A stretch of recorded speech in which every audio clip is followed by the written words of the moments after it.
या नुक्ते में कड़ी बनाओगे, कड़ी के साथ साथ रायता बनाओगे, मिठाई बनाओगे, पूरी 2 तरीके की बनाओगे, भजिया बनाओगे, मिठाई बनाओगे, गुलाब जामुन तो आपको बनाना पड़ेगा। साथियों, सीताराम। समाज की कुछ प्रथाएं कब कुप्रथा में बदल गई पता नहीं चला। ऐसी एक कुप्रथा है मृत्यु भोज, यानी कि नुक्ता करना, ग्यारवा करना, जैसा कि गांव की भाषा में हम लोग बोलते हैं। भाइयों, जो बड़े वर्ग होते हैं, मतलब जिनके पास पैसों की कोई कमी नहीं है, जो समृद्ध है, नुक्ता ग्यारवा करने में उनको तो कोई दिक्कत नहीं आती, क्योंकि उनके पास पैसा भी बहुत है, सक्षम भी है। लेकिन कुछ ऐसे मजबूर लोग होते हैं जिनके ऊपर समाज ने थोप दिया कि तुम्हारे तो कहीं भी हो जाए, नुक तो ग्यारवो करना पड़ेगा। तो ऐसे में एक जो घटना सामने निकल के आई, वो घटना ये है कि एक 60 वर्षीय किसान ने आत्महत्या कर ली।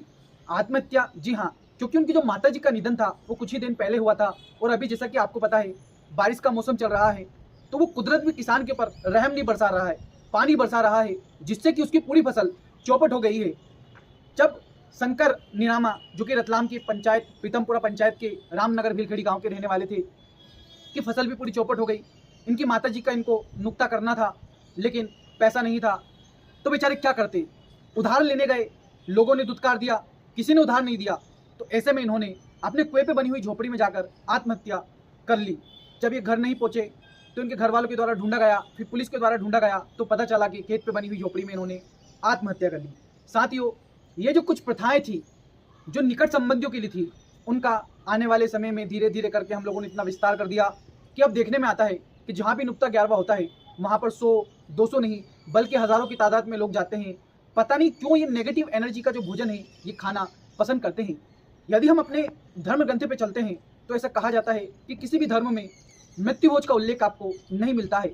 बड़े बड़े साधु महात्मा भी इस बात को इनकार कर चुके हैं कि मृत्यु भोज का खाना खाना अच्छा नहीं है।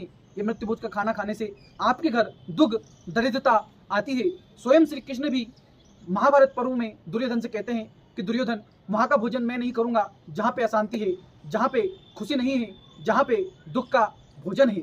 साथियों, लेकिन ये बातें जब हम तथ्य के साथ रखते हैं तो कुछ लोग हमको गालियाँ देने का प्रयास करते हैं कि आप तो हमारे धर्म के साथ खिलवाड़ कर रहे हैं। भैया, ये धर्म के साथ खिलवाड़ नहीं है। उस परिवार के बारे में सोचिए जो सक्षम नहीं है, जिनके ऊपर फूफा जी ने लाद दिया है, बुआ जी ने लाद दिया है, मामा जी ने लाद दिया है कि नुक्ता करना है। किसी भी ग्रंथ में उल्लेख नहीं है। प्राणी का मरने के बाद जो कल्याण होगा वो उसके कर्म से होगा, उसके नाम से दान पुण्य करने से होगा, ना कि किसी और व्यक्ति को खिलाने से होगा। भाइयों, आप अपने निकट संबंधियों के लिए व्यवस्था करिए। और पहले इसलिए व्यवस्था करते थे कि लोग दूर दूर से आते थे। और आपको पता है पहले क्या होता था? पहले ये होता था कि जब भी किसी घर में कोई मृत्यु हो जाती थी तो 13 दिनों तक दूसरे घरों से वहाँ पर भोजन जाता था, फिर वो धीरे धीरे करके उस व्यक्ति को भूल जाए, इसलिए 13वें दिन वहाँ पर भोजन की व्यवस्था की जाती थी, जिसमें निकट संबंधी, पड़ोसी, बुआ जी, फूफा जी, मौसा मौसा जी, ऐसे जो पास के लोग थे जो उनसे मिलने आते थे, उन लोगों के लिए भोजन की व्यवस्था की जाती थी। लेकिन समय बढ़ता गया और इसका इतना विस्तार हो गया कि आज आपने नुक्ता नहीं करा तो 4 लोग आपको क्या कहेंगे, यही बात आपको मार डालेगी। ऐसा ही हुआ शंकर निनामा के साथ। साथियों, कोई और शंकर निनामा ना बने, इसलिए आप लोग फैसला कीजिए, अपने जो पूर्वज हैं उनके नाम से कुछ ऐसे कार्यक्रम करवा दीजिए, कुछ ऐसे कर्म कर दीजिए जिससे कि उनकी आत्मा को शांति मिले। नहीं तो वही बात है, तीसरे से शुरू हो जाती है। भैया, नुक्ते में कड़ी बनाओगे, कड़ी के साथ साथ रायता बनाओगे, मिठाई बनाओगे, पूरी 2 तरीके की बनाओगे, भजिया बनाओगे, मिठाई बनाओगे, गुलाब जामुन तो आपको बनाना पड़ेगा। एक और चीज़ हमें देखने को मिलती है कि गांव में कि श्याम सिंह ने तो अपनी मम्मी के नुक्ते में वो बनाया था, पनीर की सब्जी बनाई थी। तो अब मैं एक काम करूँगा, मैं तो पनीर के साथ साथ काजू की भी सब्जी बनाऊंगा।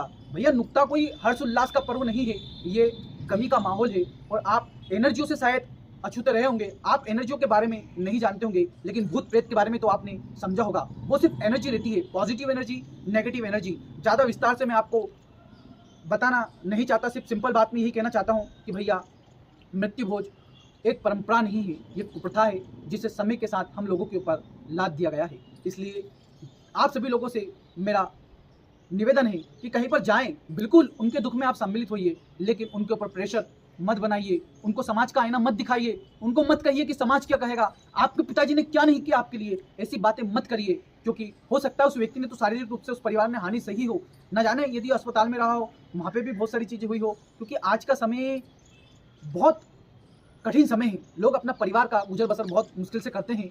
और मैं इतना ही कहना चाहूँगा, ऐसा नहीं है कि किसी के ऊपर आर्थिक रूप से नुक्ता कर दिया तो आर्थिक रूप से हमने उसके ऊपर लाद दिया। हो सकता है कि वो सक्षम हो, लेकिन उसके लिए सही नहीं है।